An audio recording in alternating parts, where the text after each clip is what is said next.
রাজ্য রাজনীতিতে বারে বারে ঘুরে ফিরে উঠছিল ভাঙড়ের নাম। আর এদিকে যে কোনো নির্বাচনে রাজনৈতিক পর্যবেক্ষকদের বিশেষ নজর থাকে ভাঙড়ের দিকে। এছাড়াও ভাঙড় থেকে মাঝে মধ্যেই পাওয়া যায় রাজনৈতিক অশান্তির খবর মাঝে মধ্যেই সামনে চলে আসে। কখনো কখনো তার রীতিমতো শিরোনামে উঠে আসে। আর এবার ফের একবার শিরোনামে ভাঙড়, কারণ এবার তৃণমূল নেতা কায়সার আহমেদের পার্টি অফিসে ভাঙচুর চালিয়ে গুরুত্বপূর্ণ জিনিসপত্র লুটপাট করার অভিযোগ উঠল। খবর পেয়ে ঘটনাস্থলে পৌঁছয় ভাঙড় থানার পুলিশ। জানা গিয়েছে, দক্ষিণ 24 পরগনার জয়নগরের একটি সভায় বক্তব্য রাখার সময় তৃণমূল নেতা জাহাঙ্গীর খান বলেন, আমাকে জয়নগর, যাদবপুর, ডায়মন্ড হারবার লোকসভা, মথুরাপুর লোকসভার একটি বিধানসভার দায়িত্ব দেওয়া হয়েছে। তার জন্য মমতা ব্যানার্জি এবং অভিষেক ব্যানার্জিকে ধন্যবাদ। শুনে নেওয়া যাক কি বলেছিলেন জাহাঙ্গীর খান। আমার অন্তরের অন্তঃস্থল থেকে ধন্যবাদ জ্ঞাপন করি, তার কারণ আমাকে এই জয়নগর বিধানসভায় এসে সাধারণ মানুষের পাশে থাকার জন্য যে সুযোগ করে দিয়েছে, তার জন্য প্রিয় নেত্রী এবং প্রিয় নেতা অভিষেক ব্যানার্জি মহাশয়কে আমার অন্তরের অন্তঃস্থল থেকে আরো একবার ধন্যবাদ জ্ঞাপন করি। শুধুমাত্র এই জয়নগর বিধানসভা নয়, জয়নগর লোকসভা, যাদবপুর লোকসভা, ডায়মন্ড হারবার লোকসভা, একই সঙ্গে মথুরাপুর লোকসভা একটা বিধানসভা করছি। তার দায়িত্ব দিয়েছেন আমাদের প্রিয় নেতা অভিষেক ব্যানার্জি মহাশয়।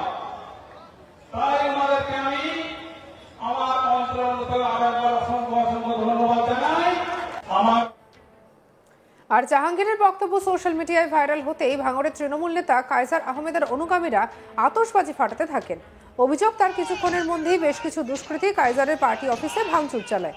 শুনে নেওয়া যাক কায়সার আহমেদের বক্তব্য।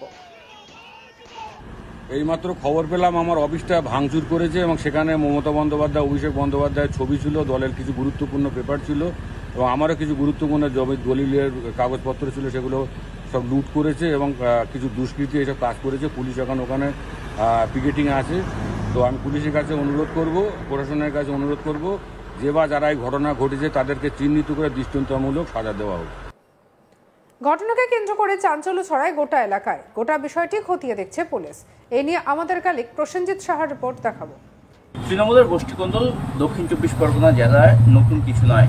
দক্ষিণ 24 পরগনা জেলার বিভিন্ন প্রান্তে তৃণমূল কংগ্রেসের একাধিক গোষ্ঠীকন্দল রয়েছে।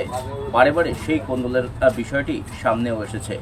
আর এবারে কার্যত দক্ষিণ 24 পরগনা জেলা তৃণমূল কংগ্রেস যেন দুভাবে আড়াআড়ি বিভক্ত হয়ে গিয়েছে, তেমনটাই মনে করছে রাজনৈতিক মহল। একদিকে যেমন রয়েছেন ক্যানিং পূর্বের বিধায়ক তথা ভাঙড় তৃণমূল কংগ্রেসের অবজারভার শওকত মোল্লা এবং তার অনুগামীরা, অন্যদিকে তেমন রয়েছেন ফলতা বিধানসভার অবজারভার তথা তৃণমূল নেতা দক্ষিণ 24 পরগনা জেলা পরিষদের পূর্তের কর্মাধ্যক্ষ জাহাঙ্গীর খান এবং তার অনুগামীরা। সব মিলিয়ে এই দুই গোষ্ঠীর নতুন করে যে কোন্দল, সেটা কার্যত প্রকাশ্যে চলে এসেছে। সম্প্রতি জাহাঙ্গীর খান তাকে বাড়তি দায়িত্ব দেওয়া হয়েছে তৃণমূল কংগ্রেসের দলীয় সংগঠন দেখার জন্য দক্ষিণ 24 পরগনা জেলার, তেমনটা জাহাঙ্গীর খান দাবি করেছেন। এবং তিনি দাবি করেছেন যে দক্ষিণ 24 পরগনার যাদবপুর, জয়নগর এবং যে ডায়মন্ড হারবার লোকসভা কেন্দ্র রয়েছে, এই লোকসভাগুলোর যেমন সংগঠন দেখার দায়িত্ব তার রয়েছে, তেমনি মথুরাপুর লোকসভা কেন্দ্রের একটি বিধানসভা দেখার দায়িত্ব তাকে দেওয়া হয়েছে। এবং অভিষেক বন্দ্যোপাধ্যায়, মমতা বন্দ্যোপাধ্যায় তারা কার্যত তাকে সেই বাড়তি দায়িত্ব দিয়েছেন, এমনটাই দাবি করেছেন জাহাঙ্গীর খান। এবং দুদিন আগেই তিনি জয়নগরে গিয়ে একটি অনুষ্ঠানে বক্তব্য রাখার সময় তিনি একথা বলেছেন। এর আগে কার্যত জাহাঙ্গীর খানকে দক্ষিণ 24 পরগনা জেলার ডায়মন্ড হারবার লোকসভা কেন্দ্র এলাকা ছাড়া অন্য কোথাও সেভাবে কিন্তু যেতে দেখা যেত না। কিন্তু সম্প্রতি জাহাঙ্গীর খান দক্ষিণ 24 পরগনা জেলার বিভিন্ন প্রান্তে তার যাতায়াত বাড়িয়েছেন। তার দাবি, দলনেত্রী এবং দলের সেনাপতি দুজনের নির্দেশেই কার্যত তিনি এ কাজ করছেন। সামনেই যেহেতু 2026-এর বিধানসভা নির্বাচন রয়েছে এবং সেই বিধানসভা নির্বাচনের আগে দলের সংগঠনকে আরও চাঙ্গা করতে হবে, সেটাই মূল কথা। এবং 2026-এ যে কোনোভাবে তৃণমূল কংগ্রেসকে পুনরায় ক্ষমতায় ফিরতে হবে। আর তাই দলের সংগঠনকে চাঙ্গা করার বাড়তি দায়িত্ব জাহাঙ্গীর খানের কাঁধে পড়েছে, তেমনটাই কিন্তু মনে করছে রাজনৈতিক মহল। অন্যদিকে এই জাহাঙ্গীর খানের সাথে শওকত মোল্লার একটা যেন কোথাও গন্ডগোল রয়েছে তেমনটা মনে করা হচ্ছে। যদিও প্রকাশ্যে দুজনকে কোথাও কখনোই গন্ডগোল করতে দেখা যায়নি, তবুও মনে করা হচ্ছে শওকত হচ্ছে জাহাঙ্গীরের বিরুদ্ধে রয়েছেন বা দুজনের মধ্যে একটা সমস্যা রয়েছে। সেই কারণে জাহাঙ্গীর খান যখন এই তাকে বাড়তি দায়িত্ব দেওয়া হয়েছে বলে তিনি ঘোষণা করেন এবং তারপর থেকেই জাহাঙ্গীর খানের কাছে শওকত বিরোধী যে সমস্ত গোষ্ঠী রয়েছে তৃণমূল কংগ্রেসের, তারা কার্যত জাহাঙ্গীরের কাছে ভিড় জমাচ্ছেন। শুধু এটা সম্প্রতি নয়, এর আগেও বেশ কয়েক মাস ধরে কানাঘুষো শোনা যাচ্ছিল যে জাহাঙ্গীর খানকে বাড়তি দায়িত্ব দেওয়া হবে দক্ষিণ চব্বিশ পরগনা জেলার বিভিন্ন প্রান্তে, এবং সেই মোতাবেক শওকত বিরোধী যারা রয়েছেন তারা কিন্তু জাহাঙ্গীর খানের সাথে যোগাযোগ বাড়িয়ে চলেছিলেন।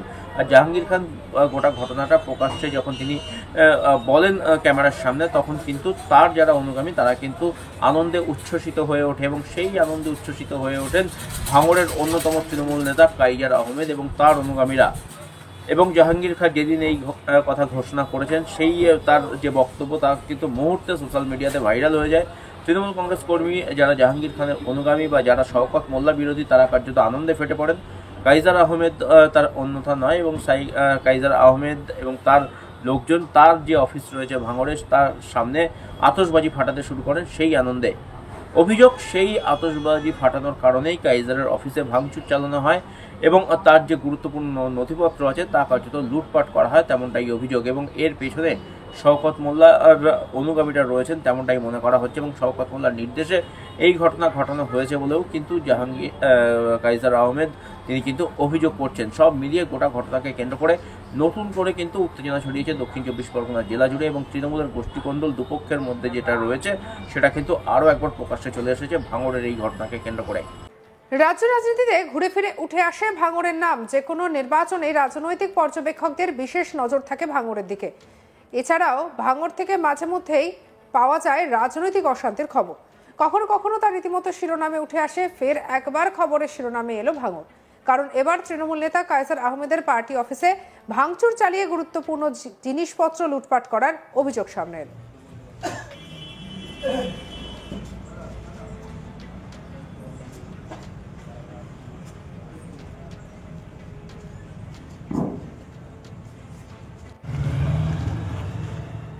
জানা গেছে, দক্ষিণ চব্বিশ পরগনার জয়নগরের একটি সভায় বক্তব্য রাখার সময় তৃণমূল নেতা জাহাঙ্গীর খান বলেন, আমাকে জয়নগর, যাদবপুর, ডায়মন্ড হারবার লোকসভা এবং মথুরাপুর লোকসভার একটা বিধানসভা দেখার দায়িত্ব দেওয়া হয়েছে। তার জন্য মমতা ব্যানার্জি এবং অভিষেক ব্যানার্জিকে ধন্যবাদ। শুনে নেওয়া যাক তিনি ঠিক কি বলেছেন। আমার অন্তরের অন্তঃস্থল থেকে ধন্যবাদ জ্ঞাপন করি, তার কারণ আমাকে এই জয়নগর বিধানসভায় এসে সাধারণ মানুষের পাশে থাকার জন্য যে সুযোগ করে দিয়েছে, তার জন্য প্রিয় নেত্রী এবং প্রিয় নেতা অভিষেক ব্যানার্জি মহাশয়কে আমার অন্তরের অন্তঃস্থল থেকে আরো একবার ধন্যবাদ জ্ঞাপন করি। সঙ্গে রাখুন আজ তাক বাংলাকে। লাইক, কমেন্ট, শেয়ার, সাবস্ক্রাইব করতে ভুলবেন না।